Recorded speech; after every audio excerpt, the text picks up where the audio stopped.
साहब कुछ दिनों पूर्व भारतीय नागरिक जो अमेरिका में निवास कर रहे थे, वहाँ की सरकार द्वारा जो दूसरी बार राष्ट्रपति निर्वाचित हुए हैं, उनके द्वारा भारत के नागरिकों को हाथों में हथकड़ियाँ और पैरों में बेड़ियाँ डाल के भारत भिजवाया गया।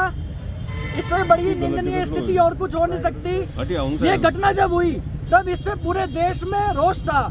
आम आदमी वो जो लोग आए थे, केवल उनके हाथों में हथकड़ियां नहीं थी, उनके माध्यम से अमेरिका ने इस देश के हर नागरिक के हाथों में हथकड़ियां पहनाने का काम किया था। उस घटना के बाद इस देश के 143 करोड़ नागरिकों को हमारे देश के प्रधानमंत्री से ये उम्मीद थी कि वो अमेरिका के राष्ट्रपति से मिलेंगे। ये जो घटना अमेरिका के द्वारा की गई, ये जो कृत्य निंदनीय कृत्य किया गया, उसके खिलाफ अपनी आपत्ति दर्ज कराएंगे और मानवीयता की अपील करेंगे। इसके विपरीत जब हमारे देश के प्रधानमंत्री ट्रंप से मिलने गए, अमेरिका में मिले, उसके बावजूद उसके कुछ दिनों के बाद वापस से अमेरिका से एक विमान आया, उसमें वापस भारतीय नागरिकों को उससे ज्यादा बर्बरता पूर्वक हाथ पैरों में हथकड़ियां बांध के, बेड़ियां बांधकर हमारे देश में भेजा गया।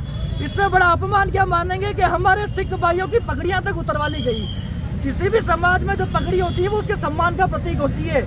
अमेरिका ने इस देश के हर नागरिक का सम्मान का हनन करने का काम किया है, लेकिन आज भी इस देश की सरकार मौन धारण करे बैठी है।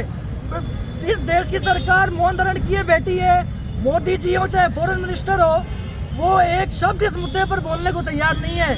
मैं ये पूछना चाहता हूँ कि अभी भी 750 करोड़ हमारे देश के देशवासी अमेरिका में मौजूद हैं, उनकी सुरक्षा को लेकर जो केंद्र सरकार है वो क्या कदम उठा रही है और किस प्रकार से उनकी सुरक्षा करेंगे, ये स्पष्ट केंद्र सरकार देशवासियों को करे।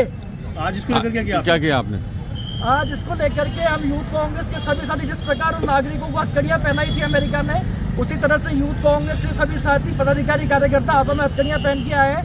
हमने ये संदेश दिया है कि हथकड़ियां केवल उनके हाथों में नहीं, इस देश के हर नागरिक के हाथों में। अगर ये सरकार कोई एक्शन नहीं लेती है तो निश्चित तौर पर भारतीय युवा कांग्रेस सड़कों पर आकर आंदोलन करेगी।